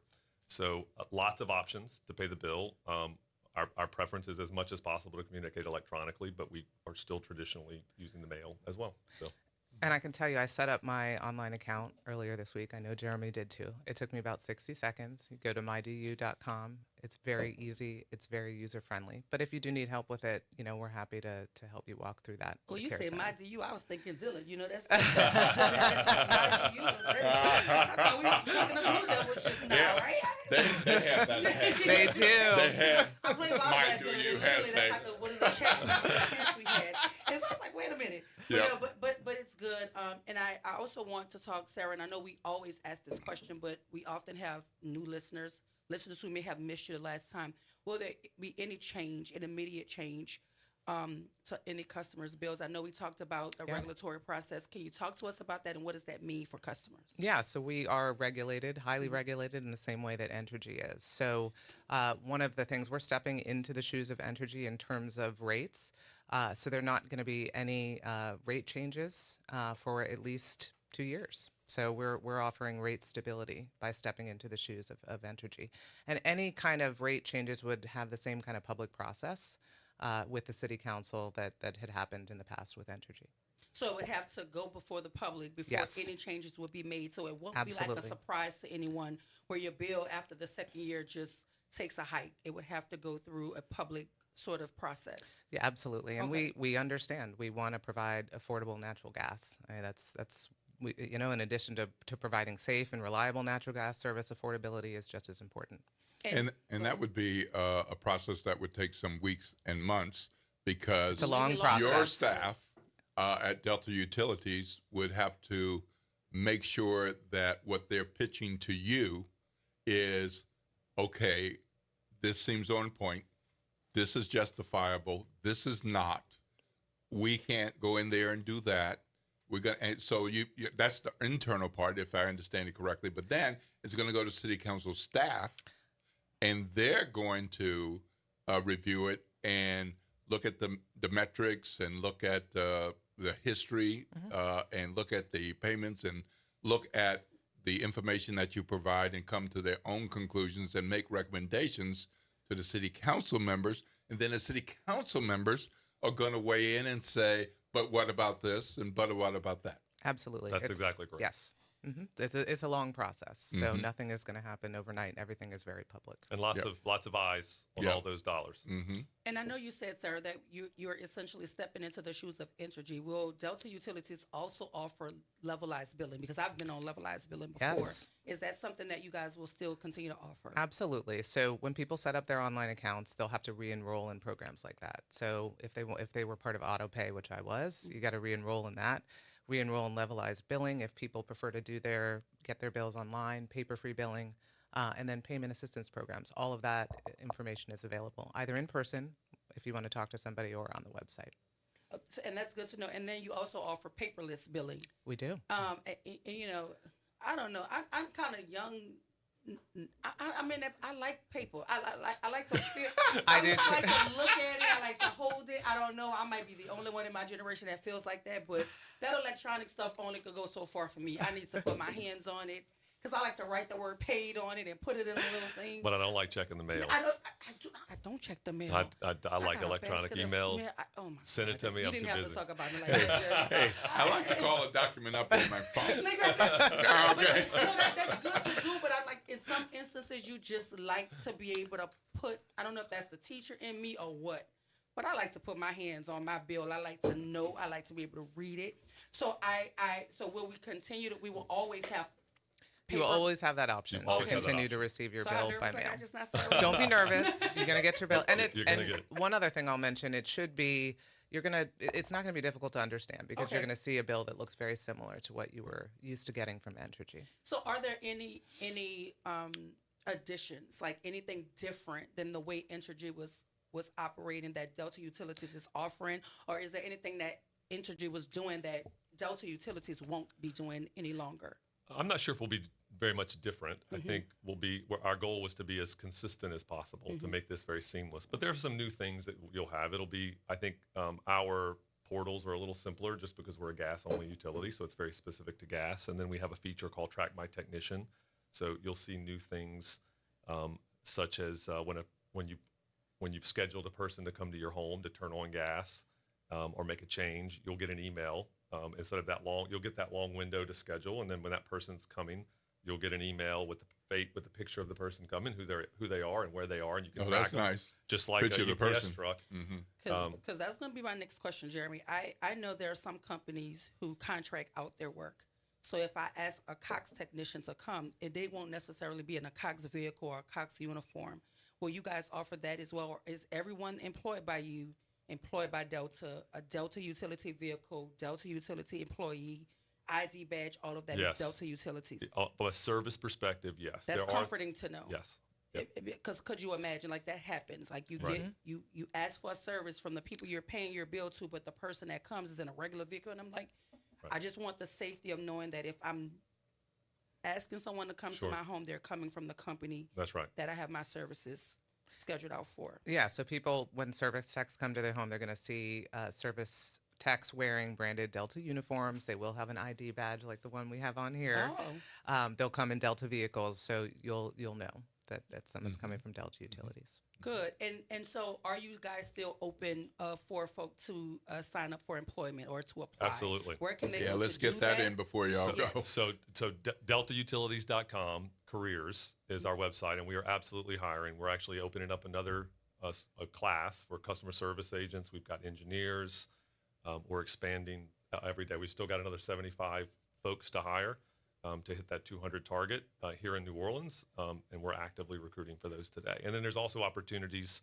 The CenterPoint acquisition that we finished a while back is also still hiring and growing. And so those opportunities exist in Mississippi, North Louisiana, in Lake Charles, and all throughout the region. What part of Northern Louisiana? Shreveport. The Shreveport area, Ruston, a little bit towards Monroe, not quite. Yeah, we actually have listeners from Monroe and Shreveport in particular. Sure. And we have a secondary call center in Monroe. So our call centers are here in New Orleans, which is going to be our largest call center, and we have a pretty large call center in Shreveport as well. So not besides just service jobs. And talking about those call centers, when are representatives available to be able to answer questions from customers? When are those lines open? So 7 a.m. to 7 p.m., Monday through Friday. Oh, wow. Yep. Okay, and do you know what number folk can call if they have any questions about their bills? The website you want to give it to them once again so that they can go and learn more about Delta Utilities? Yes, so they can call 1-833-DELTA-99. They can visit our website, www.deltautilities.com, and if they want to go directly to the payment portal to set up their account, they can go to mydu.com. MyDU. We're talking to Delta Utilities Chief Administrative Officer Jeremy Turner and the VP of Communications Sarah Porteous, and they're all we feel like partners now. We feel like cousins. They are cousins. They here every week. It feels like we're gonna have to start having a little gumbo at the same time. I know. So and speaking of gumbo, you're from Baton Rouge, but now are you living in New Orleans? Or I do. I live in Baton Rouge. I live in New Orleans. So you live in New Orleans. So have you had gumbo? All the time. From where? From where? That's like asking you who your mom is. From where? Oh goodness. Now you're putting you on the spot. Rice from Streetcar Cafe the other day. Okay. And I still love Luke's. Luke has a pretty good red beans and Luke's rice. is I'm good. a red beans and rice. Yeah, junkie. right. Okay. I love red beans and rice. Yeah. Mom made it growing up. Yep. And so I like gumbo. I like Mr. B's gumbo. I'm not sure if it's the most popular, but I like it. I like a dark roux, and that's how my mom and my grandma made it. All right, I'm going to get you to another place. Have you been to Little Disney? I have not. Little Disney, you need to go. That's one of the places. Go to Little Disney and try. I mean, the aroma alone, you're going to know you're in the right place. When you get on the street, you're going to know you're in the right place. Have you been to Duke Chase? I have. You have? I have. I don't think I had to go. You had their fried chicken? I don't remember what I had. It was a long time ago. Mm-mm. I got to go back. We got to get your We'll feedback fix it. on We're gonna fix you it. on Absolutely. soil. I know. Yeah, I know. absolutely. Yeah, and since I know you've been here since what the acquisition, right? Since 20 early in the year, Did about a you year. participate in Essence Fest? I was not here this week for Essence Fest. Now what? My what in the world were you doing? my daughters were back from college this summer, so I was back in Baton Rouge. Yeah. That's a good reason there, Jim. I went back to see my girls. I hadn't seen them in 2 weeks, so I went back. But I did a little Sunday. I came back Sunday, and I was out and about Sunday, and it was definitely fun. Yeah. But we had a bunch of folks there. We had some of our customer service team that were able to go, and we did participate as a partner with Essence to provide lunches to all of the kids who went to Masterpiece basketball class. Good. Listen, there are certain things that you're going to have to just immerse yourself in. And I really and truly want Delta Utilities to, when you're talking about community engagement and work, like I want this company to figure out a way to help our babies in this city. Like we need all of the partnerships we can get and all of the opportunities we can get for our children. Because, I mean, paying your utility bill is one thing, but parents are really concerned about the future of their babies. And so if you're looking for somewhere to invest, consider the babies. I'm just saying. Understood. You know? Absolutely. We understand. I'm just saying. And I appreciate y'all always being here. And no matter who you bring, Sarah, we know you coming. Look, Will they put Delta Utilities on the paper, and Will was like, I wonder who's coming. I said, well, I know Sarah. Right. We know Sarah's coming. Is the bonus, right? But each and every No time question they that Sarah's bring coming. someone, they always seem to be very optimistic, very excited about the role, very excited about the company. And the language is the same. I can already tell y'all are building a culture there. Yes. Because no matter who sits here and I talk to them, literally it's the same energy. It's the same love of what they're doing. And I hope that translates into what the customers experience and what they're feeling. Thank you for your partnership with the city of New Orleans, the state of Louisiana, because I actually do love the fact that it says Delta Utilities is a Louisiana-born, New Orleans-based natural. Whoever came up with that, Sarah, was that? Sarah. Sarah's pretty Give good. them an extra $2 in their check. That's a good one. Listen, I appreciate you being here, and we want to thank our partners over at Delta and the Chief Administrative Officer, Jeremy Turner, and VP of Communications, Sarah Porteous, for joining us this morning, talking about the acquisition of Delta Utilities, who started July 1. They're 9 days in, y'all. Y'all welcome them to the city. Give Jeremy some good gumbo if you see him on the street. And they got jobs. They got jobs. Please go to MyDU. MyDU/careers to look at what they have to offer. Sign up, get engaged. Look, this is going to be a lasting partnership. I could already feel it. Y'all stay with us to hear a word from our sponsor. We'll be right back. WBOK 1230 AM, what New Orleans is talking about. All day long. Yeah.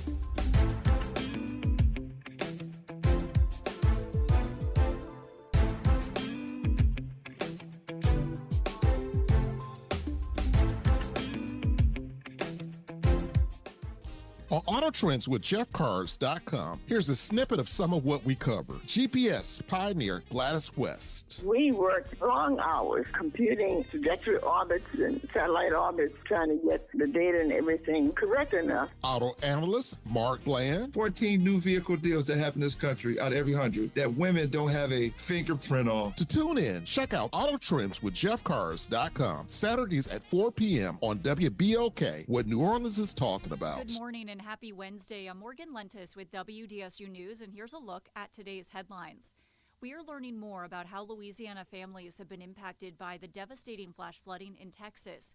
State Chaplain Michael Sprague says his two granddaughters were in Texas touring Camp Mystic when the water started to rise dramatically. He says they got up in the middle of the night and were able to safely escape. Sprague thanks the National Guard for coming to their aid. And remember, you can drop off cleaning supplies, toiletries, and other essentials at 1111 Newton Street in Algiers today. All those supplies will be delivered to Texas flood victims. Drop-offs are being accepted from 8 a.m. to 4 p.m. now through Friday. Then happening today, people living in District C, which includes Algiers, the French Quarter, the Marigny, and Bywater, can attend a community meeting to talk about illegal dumping. Councilman Freddie King, the Sanitation Department, the NOPD, and the Department of Homeland Security will all be in attendance to talk solutions. It's happening at the NOPD 4th District Station on Wall Boulevard from 5:30 to 6:30 p.m. And finally, qualifying is officially underway for the upcoming fall election. Several candidates for mayor of New Orleans are expected to meet requirements to get their name on the ballot. Election Day is coming up on Saturday, October 11th. And that is a look at today's headlines. I'm Morgan Lentis with WDSU News. Have a great day. It's Off the Top with Norman Robinson on WBOK 1230 AM. Well, it's about time. A long overdue law against talking on a handheld cell phone while driving was just signed into law by Governor Jeff Landry. The law becomes effective on August 1st, and hopefully this will help put the brakes on distracted driving. Now, I know you've all had the experience of driving behind a driver on a cell phone, weaving in and out of their lane, motoring along at a snail's pace. And sure enough, if you're lucky enough to pass by them without ending up in a collision, you'll find them casually talking, texting, or reading messages on their cell phone. The National Highway Commission attributes distracted driving as the cause of thousands of roadway accidents over the years. For instance, in 2021, according to the National Highway and Transportation Administration, 19.5% of all fatal crashes were due to distracted driving, double the national average. 12% of those fatalities resulted from handheld cell phones. As of August 1st, folks, in Louisiana, if you're caught driving while using a handheld cell phone for calls, texting, or anything else, you'll get a warning. In just a few months, it's going to cost you. Violations of the new phone ban can result in fines up to $100 or $250 if you're in a school or construction zone. However, the fines won't take effect until January next year. Until then, you'll just get a warning. By the way, the law doesn't apply to talking on your handheld device while your car or truck is parked, or if you're at a red light. Otherwise, you'll have to use your hands-free system to talk during your travels on the road. Hopefully, this new law will significantly reduce the number of serious accidents and perhaps even help reduce our outrageous car insurance rates. This is Norman Robinson, Off the Top. Welcome to Chemical of the Month by the community scientists at Rise St. James. This month, we spotlight phthalates, chemicals added to plastics, especially PVC, to make them more flexible and durable. But there's more. Research shows phthalates may disrupt hormones, affect reproductive health, and contribute to environmental pollution impacting our communities. Join us as we explore how these additives shape our everyday lives and the world around us. For more details, visit risestjames.org. Empower your knowledge with Rise. Hello, I'm Gary Clark. Please tune in to Dr. Clark 101, The Living Classroom, which is broadcasted weekly every Wednesday at 12:30 p.m. on WBOK 1230 AM on your dial. And as always, it's been a pleasure. Making a difference in the community. WBOK 1230 AM. Good morning, wake up. The Good Morning Show. Good morning. On WBOK.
Morning Show. I am your host, Dr. Ashanta Wyatt. Shout out to my co-host, Will Sutton, and all of the Good interns morning. who are now in the building learning to work the boards and how to run the show. Thank you for your service, ladies and gents. But right now, we're getting ready to jump back into conversation with the Honorable Darren Lombard. But I also want to take this time to thank our partners at Delta Utilities by way of Sarah Porteous and Jeremy Turner, who is the Chief Administrative Officer. Thank you guys for being here this morning. But right now, we have an update from the Honorable Darren Lombard. Welcome back to the Good Morning Show. Good morning. Good morning. How are y'all? Okay, what's happening? What's happening over there? Anybody qualified yet? Oh yeah. We had 6 candidates or 5 candidates. One, Delisha Boyd, who is in the Council at Large race. Okay. We had Edwin Shorty, who is in the sheriff's race. Okay. We had Michelle Woodfork, who was also in the sheriff's race. And we had Cindy Wynn, who was in District E. Okay. And, of course, myself, who's in the clerk. Oh, so are we sure you qualified? Oh, absolutely. Where you live? Do you live in your district? First. Oh, you were first, huh? Oh, absolutely. I guess you can make that happen. Absolutely. All right, so give us a picture. What's the scene looking like over there? Are people coming and going? Are people standing in lines? What's happening? There were some folks who were standing in line to begin with. Some of the candidates and their entourages, and what they do is they come in with them, and we allow them to take some pictures as they're signing the documentation as a memento to the race, to their candidacy. So, it's a good moment for those who are qualifying. It's a special thing. So we enjoy that. Let me ask you something, Darren. I may have missed one, but you said it was 6 candidates that qualified, including yourself, but I only have 5, including you. Did I miss someone? I have Delisha Boyd at large, Ed Shorty Sheriff, Michelle Woodfork Sheriff, Cindy Wynn District E, Darren Lombard Clerk. Did I miss anybody? No, you did not, unless because we have people coming in the door as we speak, so there may be. I may have misspoke on that. Oh, no, okay, I just wanted to make sure I didn't miss anybody. I just wanted to make certain that we'll continue to update the listening audience. If there's somebody's name, we want to make sure that we mention it. Yeah. Thank you. Absolutely. So. Well, you know what? I said I'll be walking down the hall to check while we're talking. Okay. All right. That'd be great. That. We like let's do it. And look, while you're walking down to check it, Darren, I want to just make an announcement really quickly, to just give you a moment to get down there. We want to give a huge shout out to the lifeguards at the North Recreation Center. The New Orleans Recreation Department, Recreation Development Commission said in an Instagram post that on Saturday a swimmer lost consciousness in the water and was pulled from the pool unresponsive with no pulse and not breathing. The lifeguards immediately began CPR, and a nurse who was in the area also stepped in to help. That person was saved. So shout out to our lifeguards over at Nord, and we have to thank our general manager, Justin Lewis, for giving us that little bit of information, because I didn't know that. I missed that. I didn't know that. And Will Sutton what a wonderful thing. They must have posted that at 3 a.m. or something. I don't know how I missed it, but it was a day ago. That's wonderful. And there's a reason we have lifeguards. Yeah, so shout out to the Nord lifeguards, and that's all the more reason why you need to make sure the babies get paid. They out there saving lives. You know what I mean? Pay the babies. But I just wanted to give that huge shout out to the lifeguards and that nurse who happened to be in the area, who also stepped in. I don't know the nurse's name, but I guarantee if I find it, I'm going to share it so that we can amplify and give her kudos, as well as the name of the lifeguard. I'm going to look for it while we're talking to the Honorable Darren Lombard as it relates to qualifying day. Do you have any additional updates for us, sir? Yes, I do. There is a 6th, and that is Assessor Errol Williams. Oh, okay. Oh yeah. You know Errol was on top of things. Yes, he's been a guest here on the Good Morning Show. Yeah. So I appreciate you. Look, I want you to call us back at the bottom of the hour, like maybe in the next 10, 15 minutes before we leave air. Can you call us back and give us one last update before we part ways this morning? Absolutely, I promise. Thank you so much. I appreciate you. Have a good one. Look, the block is hot over there. Everybody's qualifying. I got a couple calls. I know folk are getting ready to qualify. I ain't gonna say their name until they actually qualify, but I know they're qualifying. And I just want to make certain that we amplify everybody's voice. I also want to share that the Crew of Pyros and After Dark softball team has a back-to-school drive July 12, 2025 from 12 p.m. to 3 p.m. at the Bell Chase Auditorium. That is 8398 LA 23, Belle Chase, Louisiana. It's on-site sports physicals, and it is sponsored by Costco, Crumble Cookies, Cane's, Chick-fil-A, Citywide, Venture Global, and Prominent. This sounds like a big event. There's music, free food, snacks, drinks, and snowballs. That is courtesy of the crew of Pyros and After Dark Softball Back to School Drive. If you need it, July 12th, 12 p.m. to 3 p.m. at the Belle Chase Auditorium. They need to see you in the building. I literally just got that. I love it when they send me these announcements, and I can share all of the good stuff that is going on in the community. I don't know when the next NOF meeting is, but I'm excited to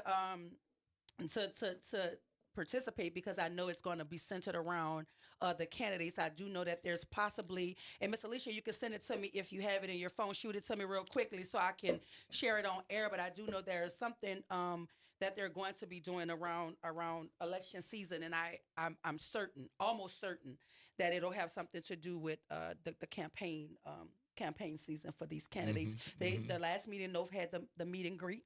It was well attended. Well attended. There are a lot of folk who were running for office who showed up, as well as a lot of constituents who wanted to engage with the folks who are running for office. And so I don't know when the next one is, but I'm excited to participate. But I do know when our forum is. WBOK's forum will be held the 28th and the 29th. That is a Monday and a Tuesday. So once qualifying is done, we'll send those emails out to invite you to the forum. The forum email will list the details of it, the time that your office will be on the panel to answer questions from the constituents. And we also will drop the link for our questions that our listening audience can put into the Google form. That is where we're going to pull our questions from. We're going to seal each question individually, and we will have the folks participated in our forum pulling the questions so that we can ensure equity in the process and we can eliminate bias. Because I know people like to think, WBOK has no dog in the fight. The Good Morning Show doesn't anyway. Dr. White doesn't. I don't know about you, Will. You got a dog in the fight? I write opinions. You write opinions? Oh, okay. I don't have no dog in the fight when it comes to this station. No. But if you want to know my personal feelings and what I think, you can go to my social media for that. Yeah, right. But when I'm sitting in this chair, I have to represent WBOK, and we want to make certain that we are equitable to all of the people who are availing themselves for public office. Absolutely. Yeah, that's what they say, huh, Will? Access for all. Access for all. That's somebody's tagline. I don't know. Sound like you're running a commercial for somebody now, Will. I don't know. They got to pay us for that. Once. I don't know when it's going to be, but if I step away from this colonizing and this show, then Will, I thought you said colonizing for a moment. You high yellow, but you ain't that bright. No. I've done a little marketing in my time. All I know is I'm excited to see some Gus Bennett headshots because everybody gonna go to Gus for their headshots and they all gonna cross their arms. Now some of y'all I don't believe when you cross your arms, so unfold them. Yeah. And maybe right. Put them by your side. I don't believe you, but I'm excited to see these headshots that's getting ready to come out. These platforms. I'm excited. I don't know why I'm excited. Like I'm running for office. I don't know, but. Well, it's good to get excited about other people running for office. Right. They're putting themselves out there, which means people start Googling. Yeah. And start looking up your stuff and all. But you know that walking into it. Yeah. And that is an important part of the process. You want people to get to know you. How do you feel about people who just jump off the porch? You know what that means? That's a New Orleans thing. Like, they just got in the game. How you feel about people who just jump off the porch? Because I know when I ran for office, I had just jumped off the porch. And I didn't even want to jump off the porch. I wanted a nice little cushy chair on my porch with my crawfish and my daiquiri. I didn't ask to come off the porch. The lady pushed me off the porch because she was just trying to walk. Well, see, that's the thing. And so I just had to go do something about it. But sometimes people need to be pushed. Yeah, I was pushed. Okay, sometimes people need to be pushed. So how do you feel about people who just come off the porch, who don't really necessarily have the name recognition, but they have a platform that speaks to the ills of the community and their desire to want to improve those ills? How do you feel about those people, and what sort of viability or chance do you believe they have? Let's put it this way. When current Mayor Cantrell was running, she was on freaking city council. Yes. So she had a platform. Yes. And she was not the front runner earlier in the campaign. I remember. You know, she was not Desiree Charbonnet was race? not Yeah. the front runner. Mm-hmm. All right. So even with a platform, even with name brand recognition, there's work involved with helping people get to know who you are and what you have done, even if they didn't recognize it before, or if they saw it on a 30-second television news story. But you have to repeat it over and over and over and explain why you did it. And as much as possible, why it was good for the people I did it for, or why it would be good for you. And then, yes, if there's something that I disagree with and you shouldn't have done that, tell me why you did it. Okay, and here's my is there next enough? question, Mr. NABJ. Does it matter where you get your money from? I think it matters where you get your money from. I think it matters where you get your money from. I think it matters where you get your money. It matters to me where you get your money from. It matters to me. Yeah. And I'm saying that because I don't think for me, anybody who takes part in the demise of my children, I have a problem with that. I do. And if you're taking money from the folk who have an interest in the demise of my children, then I have a problem with you. I do. And so you would have to help me understand to what end, like Mr. Rich said, to what end?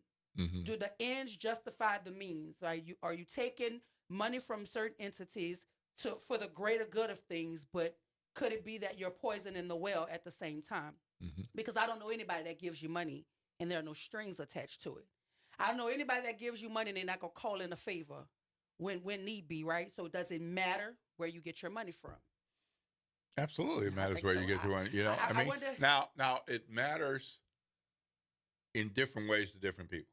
Yeah. I mean, because there are people who they don't care where the money comes from. They want their candidate to win, and they don't care to look at the money. So I look at the money. So what happens? I look at the money. What happens when that money ring your phone? Right. And there's a way that they need you to vote.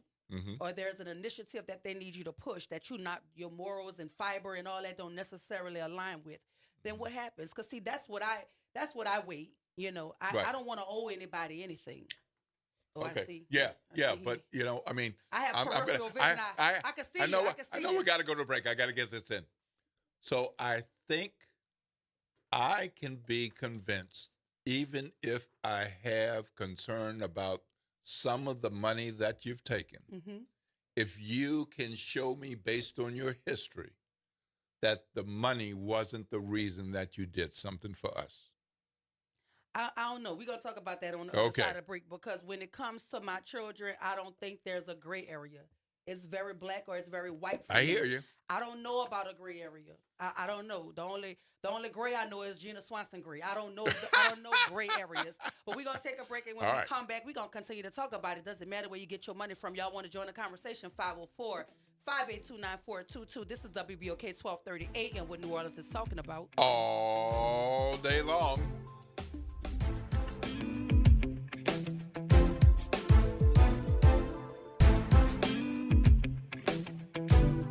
This is your news update for WBOK from WDSU. For all your news and weather, watch WDSU News, New Orleans' leader in live, local, late-breaking news. Today at noon and 4 p.m. Attention, WBOK listeners. Are you a fan of the station and want to show your support in style? Well, we've got some exciting news for you. Introducing the official WBOK merchandise, the perfect way to wear your love for the station. Whether you're a longtime listener or a new fan, we've got something for everyone. Head to WBOK1230.com now and grab your WBOK gear before it's gone. When you buy WBOK merch, you're not just getting quality items, you're supporting the station you love. Welcome to Liberty Bank and Trust, where your financial journey transforms communities. Since 1972, our customized banking solutions power your dreams and fuel your community growth. Every dollar you invest with us circles back to empower more people, ensuring opportunities for generations. Join us at Liberty Bank. Together, we empower possibility. Visit libertybank.net to start banking with purpose. Liberty Bank. There's freedom here. Oh no, stomach issues again? Stomach issues? Who are you? Your pancreas. I could be the real reason for your diarrhea, gas, bloating, stomach pain, or loose oily stools. I thought it was my stomach. People often do, but any of these symptoms could mean having a condition called exocrine pancreatic insufficiency, or EPI. With EPI, the pancreas doesn't release enough enzymes to break down food, but EPI is manageable. Use the symptom checker on identifyepi.com and speak with your doctor. That's identifyepi.com. Sponsored by AbbVie. Hey everybody, it's Kimber White Dupree. And it's Graylin Brian Banks from the front porch. We're coming up next. Good morning, wake up. The Good Morning Show. Good morning. On WBOK.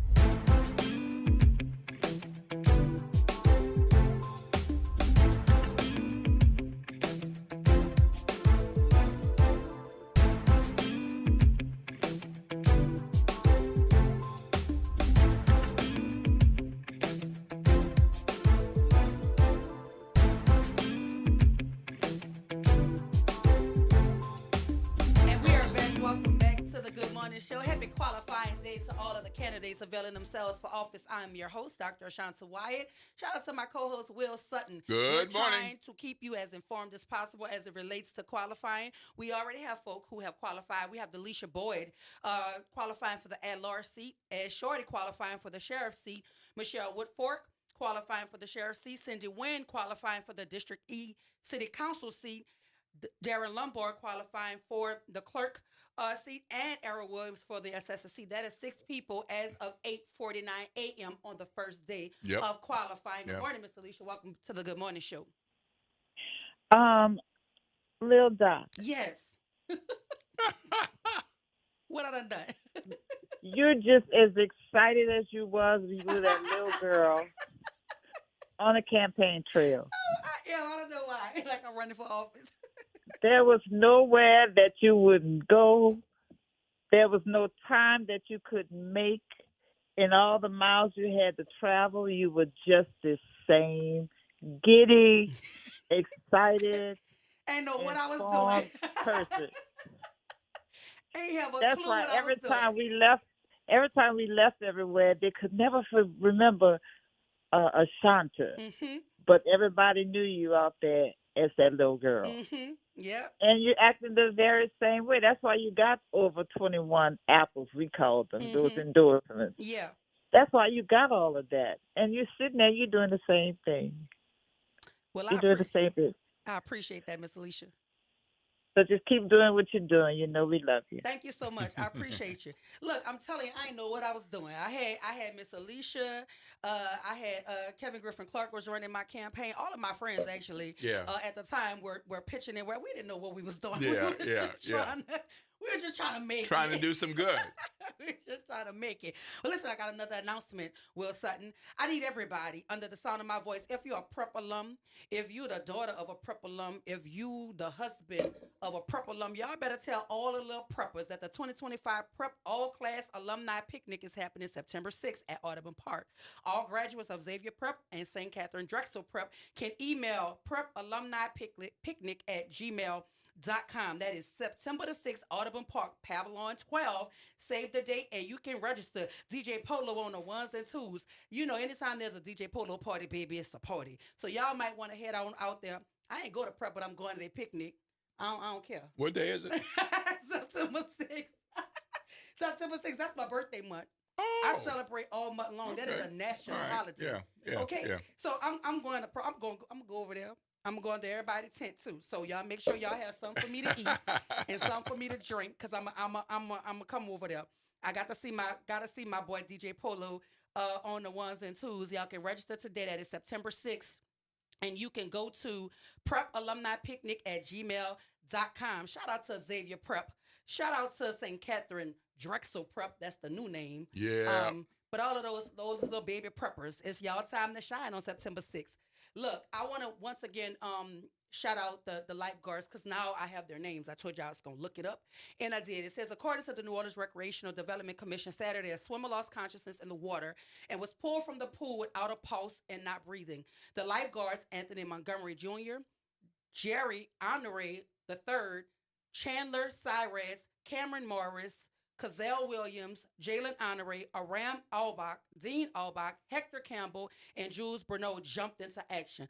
Baby, what they were synchronized swimmers? Wait, Panda babies. They need a raise. They need a raise. The lifeguards and a nurse performed CPR and saved the swimmer's life. We are incredibly proud of these young heroes. They should be at the city council getting a proclamation. Their training, composure, and heart made all the difference, said a representative from NOR. And here's a picture of the babies, and they're so handsome. Oh, my goodness. Look at them. Give them a raise. All right. Give them a raise. Where these babies at? I'm gonna have to go get them a gift card. Right. We got how many that is? Let me see if I can afford this one. They don't pay me a lot over here. All right. Gotta get them a gift card. Shout out to the babies over there at NORD, making certain that the people are safe in the waters. Y'all want to know a fun fact about me? I ain't never tell nobody this, so y'all don't tell nobody when I tell y'all this. This is just between me and you. If you tell somebody, I'm gonna know because I only told you. I don't know how to swim. So I gotta go. Can you splash? I'm cute when I do that too. That's all I can do. I'm gonna get in the water about chest level. That's it. Are you comfortable going out there with a floater? But now that's the crazy thing, and you can ask my mama this. I promise you on everything that I love. I took my mom and my son.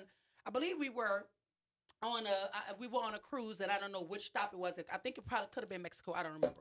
But there was like a huge blow up slide. Yeah. It was in the middle of the ocean. Mm-hmm. And they gave me the little life jacket, and I went all the way out there. Woo! And I slid down the slide. My mama thought I was nuts. I don't have no fear. I'm not afraid, but I don't. Now let me be clear. If I'm in the water, I can swim under the water and get out. I don't know how to swim like on top of the water or tread water. I don't know how to do that. Yeah. I don't know how to do that. Maybe I need to go over here by the babies and learn at the Gentilly pool. Absolutely. Gentilly sounds like the spot. Because even if something mess up, they're going to be in there and they're going to get you. At least I know Anthony, Jerry, Chandler, Cameron, Cazell, Jalen, Aram, Dean, and Hector, and Jules going to jump in that water and help me. Yep. Mm-hmm. Yep. I don't know if you said Jewels, because my godbaby named Jewels, but his ends with a Z. This one is Jules. I don't know if it's Jules or Jewels, but I don't want to say your name wrong, baby. But whoever you are, you can swim and I can't. So I'm coming to the Gentilly pool and learn. I'm going to learn. Yep. I'm going to learn. Yep. And then knew that he's supposed to be calling. The Honorable Darren Lumbaugh, you have about 2 minutes to call me back. You said you would. You promised me. You did it on air in front of all of the company. So where is the phone call, sir? We need to know if there are any new names who have qualified for office. And listen, y'all don't understand how excited I am about this. I really am excited. But I promise you, I'm looking for a New Orleans address as of today. I need to be in New Orleans. I need to be where the action is. Y'all got too much. All right, now y'all got too much action going on over here. Do it right now. Don't get one of those fake IDs. Oh no, I don't play the kind of games. Let me tell you something. Let me tell you something, Will. If anybody have to play by the rules, it's gonna be me. Cause baby, they will come after me with a flashlight and a pitchfork. Yeah. And say, I know that's not the accountability, transparency lady. Yeah, that's me. Yeah. Yeah. I can't afford to have multiple homes. I only can have one home. Like I can't afford a summer house in Jefferson Parish. Will, you got a summer house? Yeah, it's called move from this room to that room. Listen, I want sun. I want shade. I want light. I want dark. We're trying to get y'all an update, but we do understand that the clerk is probably extremely busy. But if you can hear me, or if you know his number and you can text him and say, look, Doc is asking you to call. She has about 2 minutes left. I would appreciate it. I would do it myself. But let me go jump in the chat and see what y'all talking about, because I know y'all be lighting the chat up. And again, if you have an announcement that you want me to share on air that pertains to the general public as a whole, I will be more than happy to do so. Any community service initiatives that you know about and you want me to share, I will be more than happy to do so. But it is qualifying day. It will run the rest of the week. Election day is October 11th. Please understand that when these folk are qualifying, we have to still give about another week or so, because challenges will undoubtedly be made. And then once that list shores itself up and we know who all is guaranteed to be on your ballot, we will start sharing that information with you on air. But please also, those of you who engage with us every day, who listen, who log on, please put the 28th and the 29th of July in your calendar from 6 to 9 at George's Auditorium. We will be hosting some forums for all of the candidates for public office. And so if you want to be in the room, please put the 28th and the 29th of July from 6 to 9 p.m. in your calendar. It will take place at George's Auditorium. I see that the clerk is calling us, so we'll get him on the line shortly, but please make certain that you check your registration status. Please make certain that if you are not registered, you can get registered. And when you go out to vote, take somebody with you. We have an opportunity to change the trajectory of this city, y'all. Good morning, clerk. Welcome back to the Good Morning Show. Good morning. Any more updates for us? Yes, I do. Come on. Hallway was kind of full when I went back up there. So we had Oliver Thomas, who showed up for mayor, Reverend Greg Manning at large seat, Leilani Hano, District D, Matt Willard at large seat, Amy McCarron, District A, and Matt Hill at large. Okay, Matt Hill in for at large. Wait, and you said Matt Hill? Matt Hill, which at large? No, it's I'm not sure which division it is. There's 2 seats that are at large. Exactly. I'm not So sure, there's quite sure which one he's qualified for. And McCarron's first name is Amy? Yes. Yeah, AIMEE, if Okay. I remember correctly. And Heno, her first name is Leilani? Yes. Okay. Okay. Thank you so much. We appreciate you. Listen, I wasn't gonna leave till you came back on this phone because you promised me in front of company that you was gonna come back. But we're gonna do this every day of qualifying. If you don't mind, you can call us. You're at the top of like midway through the 8 o'clock hour, and then at the bottom of the 8 o'clock hour, if you don't mind. There's twice during that 8 to 9 window. To give us the names and update us as they come in. We appreciate you so much, and best wishes on your campaign for yourself. Absolutely. Thank Have a you. And I blessed would one. talk to you soon. Okay. All right. Thank you. So the list has grown. Yep. The list has grown. So as it stands right now, we have Delisha Boyd at large as Shorty Sheriff, Michelle Woodfork Sheriff, Cindy Wynn, District E, Darren Lombard Clerk of Court Assessor, Errol Williams. We have Oliver Thomas, Mayor, Pastor Manning at large, Leilani Hano, District D, Matt Willard at large, Amy McCarron, District A, and Matt Hill at large. And we do not know specifically which at-large seats there are because there are 2 divisions. But I do know the at-large seat that Delisha Boyd is running for is the same at-large seat that Matt Willard is running for. That's correct. So I could make the assumption that Matt Hill is running for the other one, but I do not know. Yeah. He could possibly be running for the same one. Mhm. But the one that I do know, Matt Willard and Delisha Boyd are running for the same at-large seat. So we'll continue to update you as we become updated. But again, we're going to drop the link today, right? Mr. General Manager Justin Lewis, you saying it in front of company, so it has to be true. We're going to drop the link today whereby you can put questions into a Google form so that we will have questions for our candidates for our forums, which will be held the 28th and 29th of this month at George's Auditorium from 6 to 9 p.m. So please I want you to interact with that Google Doc, and you can go on there as many times as you like and put as many questions as you would like in the different categories, whether it's infrastructure, crime, education. We'll have all of those topics on the Google form, and all you have to do is drop your questions underneath those different headings. We're going to seal up all of the individual questions, put them in a basket, and the candidates will pull from the basket so that we can make certain that the process is equitable and bias free. So I thank you once again this morning for joining us for the Good Morning Show. I appreciate all of you who engage in the chat, who call on the phone, who drop, who are listening on the streams. We appreciate you. We need you. And if you want to ever become a sponsor for WBOK, because that's how we keep this engine running, please reach out to our sales team here at WBOK or our general manager, Justin Lewis. He can point you in the right direction. But thank you to our listening audience. Thank you to Delta Utilities for joining us this morning. I need y'all to stay tuned up next for the Front Porch with Grilling and Kimba. But as far as the Good Morning Show, Dr. Ashanta White, our interns behind the glass, and my co-host Will Sutton, and my general manager, because he getting his feelings when we don't acknowledge him. This is WBOK 1230 AM, what New Orleans is talking about. All